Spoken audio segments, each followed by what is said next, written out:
नमस्कार। मैं दिलीप राठौड़। आज आपको मैं PUC second year Karnataka board साहित्य गौरव के अंतर्गत द्वितीय सोपान के अंतर्गत मध्यकालीन कविता हम आज रहीम के दोहे पढ़ने के लिए जा रहे हैं। ನಾವು ಪಿ.ಯು.ಸಿ ಸೆಕೆಂಡ್ ಇಯರ್ ಪಾಠ್ಯಕ್ರಮದಲ್ಲಿ ಕೊಟ್ಟಿರುವಂಥ ಸಾಹಿತ್ಯ ಗೌರವ PUC second year Karnataka board ಸಾಹಿತ್ಯ ಗೌರವದಲ್ಲಿರುವಂಥ ಎರಡನೇ ಸೋಪಾನ್ ದ್ವಿತೀಯ ಸೋಪಾನ್ ಮಧ್ಯಕಾಲೀನ ಕವಿತೆ ರಹೀಮ್ ಕೆ ದೋಹೆಯನ್ನು ನಾವು ಈ ವಿಡಿಯೋದಲ್ಲಿ ಅಧ್ಯಯನ ಮಾಡ್ತಾ ಇದ್ದೇವೆ. ಪ್ರೀವಿಯಸ್ ಕ್ಲಾಸ್ದಲ್ಲಿ ನಾವು सूरदास के पदನ್ನು ನಾವು ಓದಿದ್ದೀವಿ. ಈಗ ನಾವು ರಹೀಮ್ ಕೆ ದೋಹೆ ಅನ್ನು स्टडी क्या है रहीम के दोहे हम पढ़ने जा रहे हैं. देखो क्या है, आजकल स्टूडेंटों को हर अलग अलग स्टूडेंटों का डिमांड अलग अलग हो गया है. आजकल क्या है, साइंस आर्ट्स एंड कॉमर्स दो अलग अलग कोर्स है. हर स्टूडेंट आजकल क्या चाहते हैं, देखो रहीम के दोहे अगर पढ़ाएंगे क्लास अगर पढ़ाना पड़ेगा तो उसका टाइम अलग ही है. उसको 2 घंटे तक पढ़ाना पड़ता है. तो हर आजकल जनरेशन क्या चाहती है कि हमें क्या है, कम समय के अंदर ज़्यादा कुछ मिल जाए. हमें इतना लंबा चौड़ा पढ़ने की ज़रूरत नहीं है. आजकल पढ़ाई ऐसी हो चुकी है, कम समय में कुछ ज़्यादा उनको मिल जाए. तो आज मैं रहीम के दोहे जो यहाँ पर कम समय के अंदर जहाँ पर 3 क्लास होनी है, जहाँ पर 3 घंटे होना है, यहाँ पर मैं 20 या 25 मिनट में आपको बहुत कुछ दे दूँगा इसके अंदर ही. तो हम भी ये चाहते हैं, जैसे स्टूडेंट वैसे ही हम भी, जैसे वो जैसे चाहते हैं वैसे हम आपको देंगे. कम समय के अंदर बहुत कुछ आपको यहाँ पर मैं दे दूँगा रहीम के दोहे के अंदर, ताकि आपको पूरा का पूरा क्या है आपको यहाँ से प्राप्त हो सके.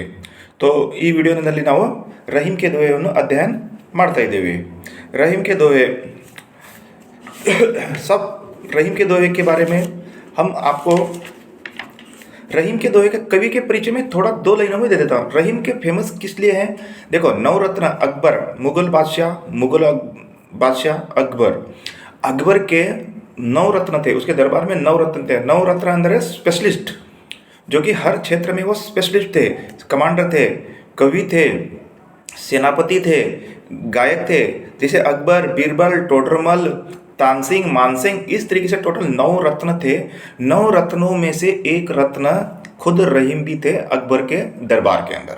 बस आपको इसके बारे में ज़्यादा, रहीम के बारे में अगर ज़्यादा ही पढ़ना है तो आप रहीम की विकिपीडिया में जाके देख सकते हो. लेकिन इस सेंस में मैं इतना ही बताऊंगा, रहीम अकबर के 9 दरबारों में से एक थे, जो कि मुगल सम्राट.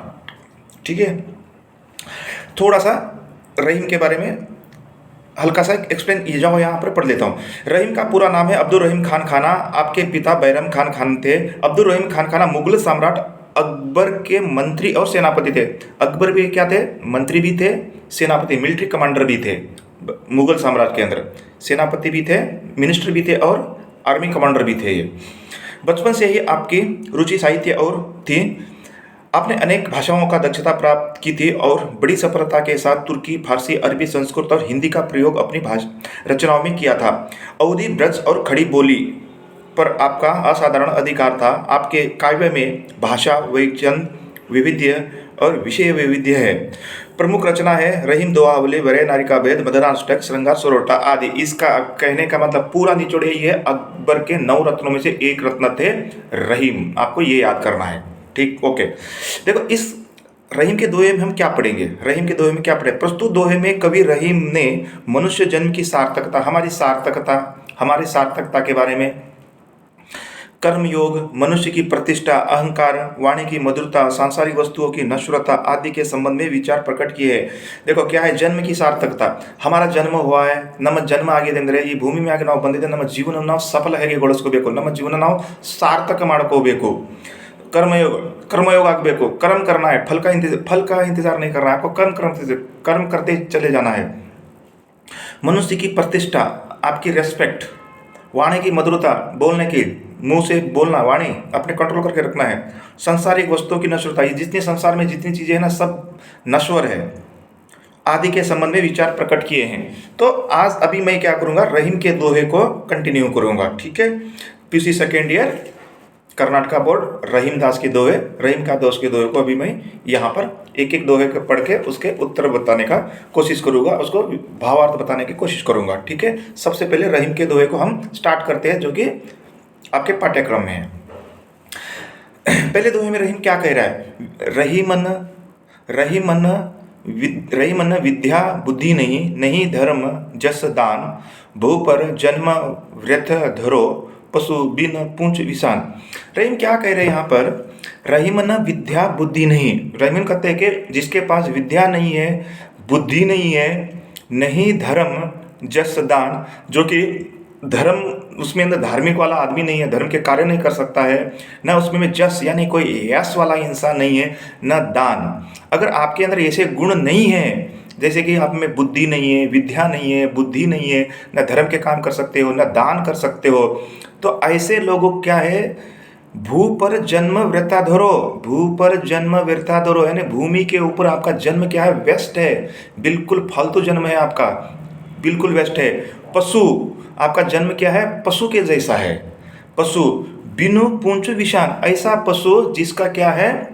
ऐसा जानवर, ऐसा पशु जिसका क्या है? सींग भी नहीं है और पीछे पूंछ भी नहीं है। इस तरीके से आपका आप है करके यहाँ पर बता रहा है।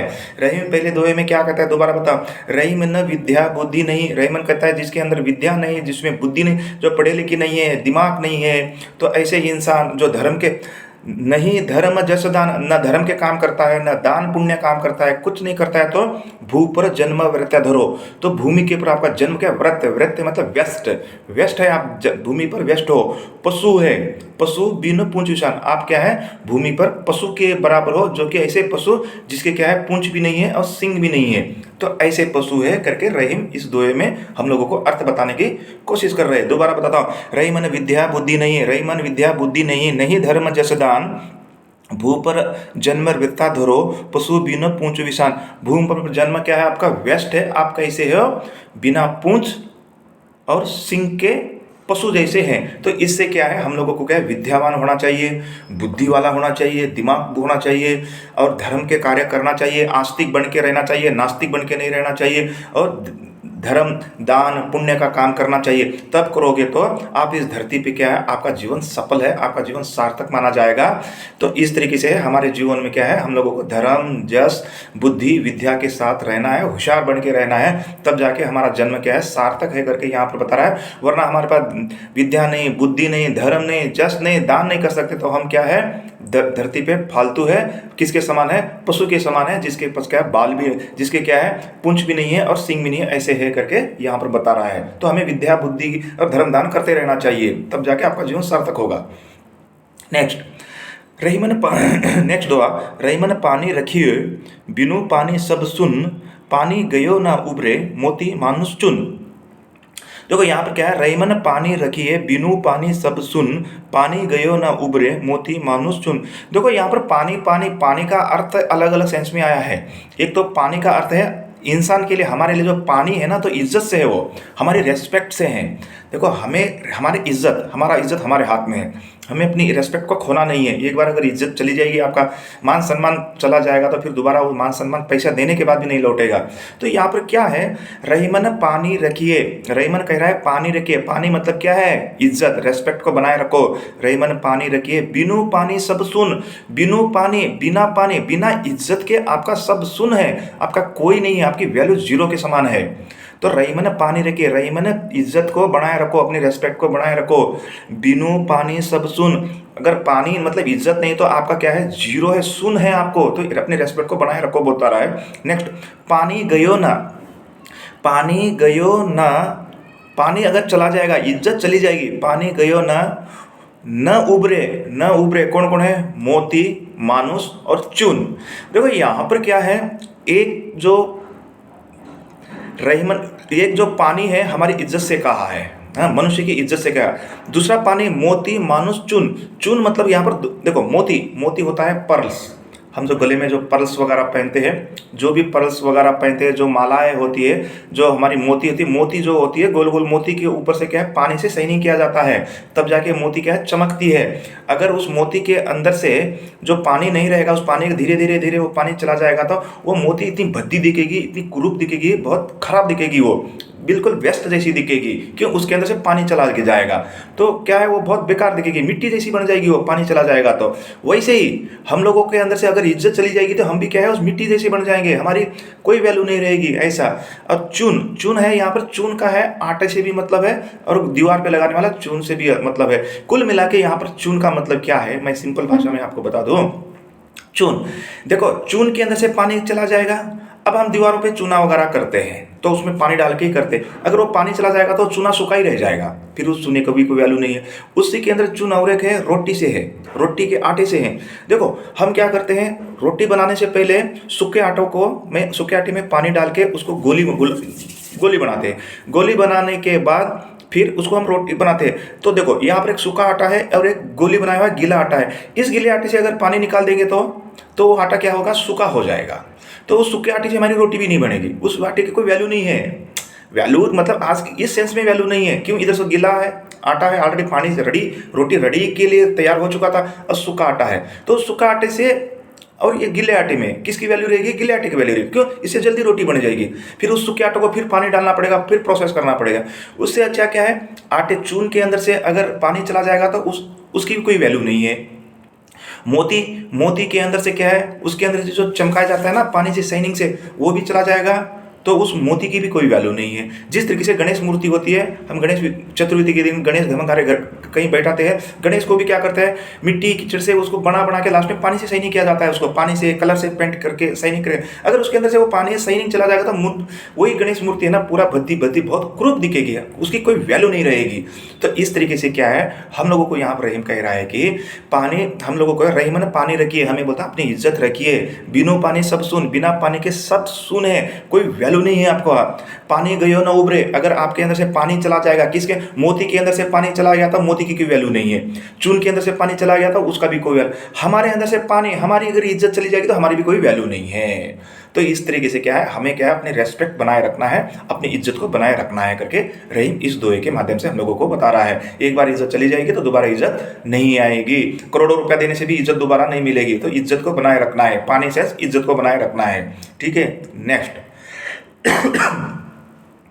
रहीम न कठिन चीता ते, चिंता को चीत चेत, चीता दहती निर्जीव को, चिंता जीव समेत। रहीम न कठिन चीता ते, चीता मतलब क्या है, आग, चीता अंद्रे बेंकी चीता, चिंता को चीत चेत, चिंता अंद्रे चिंते, टेंशन, चिंता को चीता दहाती निर्जीव को, चीता किसको जलाती है, निर्जीव को, जो डेड बॉडी है, निर्जीव है, जिसमें जान नहीं है, प्राण नहीं है, ऐसी चीज़ों को कौन, आग जलाती है, चीता निर्जीव चीज़ों को जलाती है, चिंता जीव समेत, और चिंता क्या है, जिंदा व्यक्ति को जलाती है करके रहीम अपने दोहे के अंदर बहुत अच्छी बात कहा है, हम लोगों को इस पर ध्यान करना चाहिए। रहीमन क्या कर रहा है, चीता और चीता आग और टेंशन, चिंता को कंपेयर करके बता रहा है, इसके अंदर सबसे खतरनाक कौन सी है।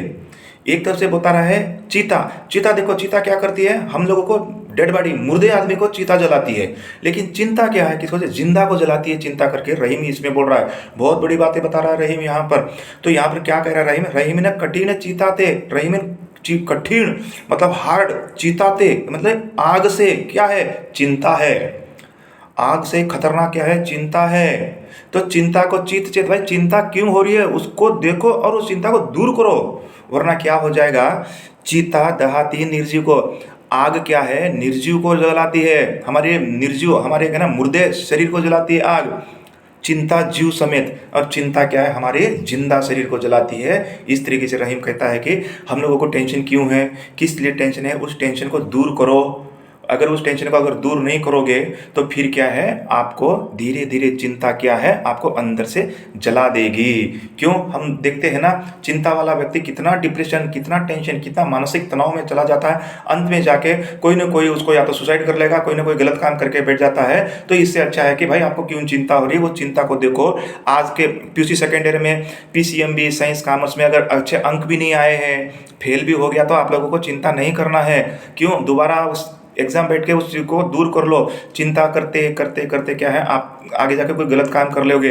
तो ये पीयूसी सेकेंड ईयर के स्टूडेंटों के लिए नहीं है, इस इंसान मानव जाति के लिए यहाँ पर बताया रही हूँ। हम लोगों को चिंता नहीं करना चाहिए। चिंता क्या करती है? देखो, चीता मुर्दे को जलाती है, निर्जीव को, चिंता जीव को। ठीक है, सही बात है।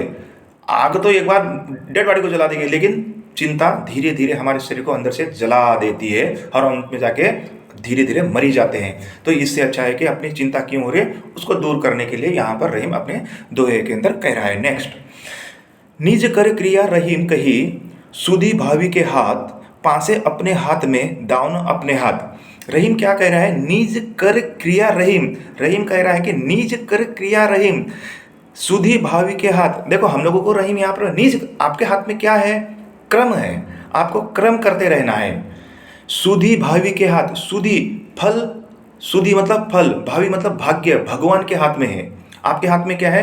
निजी कर क्रिया रहीम कही, निजी कर क्रिया रहीम कही। रहीम कह रहा है कि आपको अपना कर्म करो। सुधी भावी के हाथ, सुधी फल भगवान के हाथ पे छोड़ दो। हमें क्या है? निजी कर क्रिया रहीम कही, हमें निजी अपना निजी कर्म करते रहना चाहिए। फल भगवान के ऊपर छोड़ दो, कर्म योगी बनो। पासे अपने हाथ में है, दावना अपने हाथ, पासे। कर्म आपके हाथ में है, फल आपके हाथ में नहीं है। कर्म आपके हाथ में, फल आपके हाथ में नहीं। अभी क्या होता है, जो भी स्टूडेंट पढ़ते हैं, जो भी एग्जाम है, एग्जाम लिखना, कर्म करना आपके हाथ में है। अंक देना आपके हाथ में नहीं है। अंक छोड़ दो, जो पेपर वैल्यूएशन करेगा, जो बोर्ड है, उनके ऊपर छोड़ दो, वो अंक दे, वही आपके क्या है? भगवान, उनके ऊपर छोड़ दो। कर्म है, आप कर्म करो। कर्म है आपका लिखना है, अच्छा सा लिख के दे दो। अंक आप नहीं डाल सकते, अंक वो डालेगा। ठीक है, तो यही है, कर्म करो, कर्म आपके हाथ में है। अच्छे कर्म करो, फल का इंतजार मत करो, फल अपने आप देगा, अपने आप फल मिलेगा। फल के लिए कर्म मत करो, वरना फल नहीं मिलेगा। तो आपको कर्म करना है, निज कर किया कर्म, निज अपने को कर्म करते रहना है। फल का भगवान के ऊपर छोड़ दो। पासे अपने हाथ में है, दाउन अपने हाथ में है। पासे, देखो हम शर्त लगाते हैं, चलो 1-1 करोड़ रुपया का शर्त लगा दिया आपने, 1 करोड़ का बेट लगा दिया, शर्त लगा दिया, 1 करोड़ का लगा दिया। पासे अपने हाथ में, शर्त लगाना आपके हाथ में है, दांव अपने हाथ में। जीतोगे नहीं जीतोगे आपके हाथ में नहीं है, वो उसके हाथ में है, भगवान के पर। अगर आपके हाथ में भी पासे, तो आपके हाथ में, शर्त लगाना आपके हाथ में है। जीतना नहीं जीतना अगर आपके हाथ में होता तो दुनिया का सबसे बड़े करोड़पति तो हम ही हो जाते हैं। तो इसलिए क्या है, शर्त लगाना आपके हाथ में है, दाव आपके हाथ में है। जुए खेलते हैं, पत्ते खेलते 3 पत्ते, वो पत्ते कौन से आएंगे किसी के हाथ में नहीं है। दाव, जुए खेलना आपके हाथ में है, क्या कौन सा इक्का आएगा, तुरुप का इक्का आएगा, बेगम आएगी, बादशाह आएगी, आपके हाथ में नहीं है, वो क्या है, उसके हाथ में है। ठीक है, तो किस लिए कह, कर्म करो, फल का इंतजार मत करो। कर्म करो कहने का मतलब ये नहीं कि पत्ते खेलते रहो, वैसे कर्म नहीं करना। मैं एक एग्जाम्पल बता रहा हूँ आपको, ठीक है, इस एग्जाम के माध्यम से बता रहा हूँ। कर्म आपके हाथ में है, फल भगवान के हाथ में है। ठीक है, अच्छे कर्म करो, अच्छा फल मिलेगा। फल के लिए कर्म मत करो, फल के लिए कर्म मत करो, फल उसके ऊपर छोड़ दो, वो देगा। अच्छे पढ़ाई करो, अच्छा लिखे करो, आपके अच्छे अंक आएंगे। ये नहीं कि एग्जाम के अंदर आप ही डाल दोगे क्या 82 80 आएगा, ऐसा तो नहीं होता है, उनके ऊपर छोड़ दो। तो इस तरीके से कर्म करो, फल का इंतजार मत करो। कर्म आपके हाथ में है, फल भगवान के हाथ में है। बस यही है इस दोहे के अंदर। नेक्स्ट, तो नेक्स्ट क्लास के अंदर 4 दोहे बच गए हैं, वो नेक्स्ट क्लास के अंदर कर देंगे, क्योंकि बहुत लंबा वीडियो हो जाएगा। आप इस जो 4 दोहे दिया हो, इसको आराम से पढ़ना है, इस समझना है। पीयूसी सेकेंड ईयर के स्टूडेंट के ही नहीं है ಇದು ವಿಡಿಯೋ, ಸಾರೆ ನಮ್ಮ ಇಲ್ಲಿರುವಂಥ ಎಲ್ಲ ರೈಮರು ಇಲ್ಲಿ ಒಂದು ಉಪದೇಶ ಕೊಟ್ಟಿದ್ದಾರೆ. ಈ ಉಪದೇಶದಲ್ಲಿ ಎಲ್ಲರಿಗೆ ಅನುಕೂಲತೆ ಆಗ್ತದೆ, ನೀವು ಇದೊಂದು ಅರ್ಥ ಮಾಡ್ಕೋಬೇಕು ಮತ್ತು ಇನ್ನೊಂದು ನಮ್ಮ ಜೀವನದಲ್ಲಿ ಇಂಪ್ಲಿಮೆಂಟ್ ಮಾಡಬೇಕಂತ ಹೇಳುತ್ತಾ ಈ ವಿಡಿಯೋನ ನಾ ಇಲ್ಲಿ ಇದು ಎಂಡ್ ಮಾಡ್ತೀನಿ. नेक्स्ट वीडियो ಅದರಲ್ಲ नेक्स्ट क्लास नेक्स्ट वीडियो ನಲ್ಲಿ ಕೇಳಿಸ್ಕೊಡ್ತೀನಿ. सभी विद्यार्थी को इस वीडियो को लाइक करो, शेयर करो और सारे पीयूसी सेकेंड विद्यार्थी को कर्नाटक बोर्ड वाले को शेयर करो करते हुए इसको समाप्त करता हूँ. जय हिंद, जय भारत.